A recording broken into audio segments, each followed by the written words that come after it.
28 सीटों में से एनडीए को 23 से 25 से यहां पर मिल सकती हैं और इंडिया अलायंस को 305 सीटें ही यहां पर नजर आ रही हैं सी वोटर सर्वे के मुताबिक।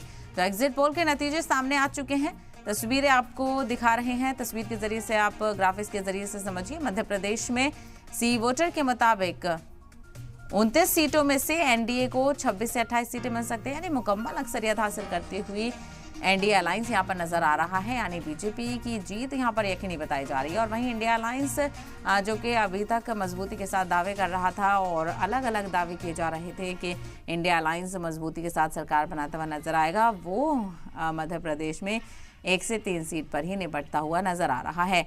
और राजस्थान के सर्वे पर नजर डालें तो राजस्थान में सी वोटर के मुताबिक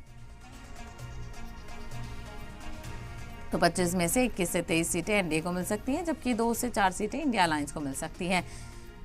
तो एग्जिट पोल के नतीजे सामने आ चुके हैं और एग्जिट पोल के मुताबिक मुल्क में एनडीए की सरकार एक बार फिर से काबिज होती हुई नजर आएगी और बीजेपी एक बार फिर से हैट्रिक लगाने जा रही है एग्जिट पोल के मुताबिक। हालांकि अभी नतीजों में दिन है, ऑफिशियली तौर पर जो वोटों की गिनती है वो 4 जून को होने वाली है। सुबह 8 बजे से ही वोटों की गिनती शुरू हो जाएगी। 7 मरहलों के तहत लोकसभा चुनाव मुकम्मल हो चुके हैं और जमहूरियत के जश्न का जो त्योहार है वो खत्म हो चुका है। लेकिन ऐसे में एग्जिट पोल के मुताबिक जो नतीजे सामने आ रहे हैं, जो रुझान देखने को मिल रहे हैं, उससे इंडिया अलायंस के जो दावे और वादे थे वो यहाँ पर टूटते हुए नजर आ रहे हैं। जबकि एनडीए की तरफ से जो कहा गया था शुरुआत से ही कि 300 पार और 400 पार ही इन एनडीए अलायंस करता हुआ नजर आएगा और काफ़ी उम्मीद जताई जा रही थी बीजेपी के लीडरान की तरफ से। हर महाज पर कहा जा रहा था कि तीसरी बार भी पीएम मोदी मुल्क का इक़्तिदार संभालेंगे। तो वही एग्जिट पोल में नतीजे सामने आ रहे हैं,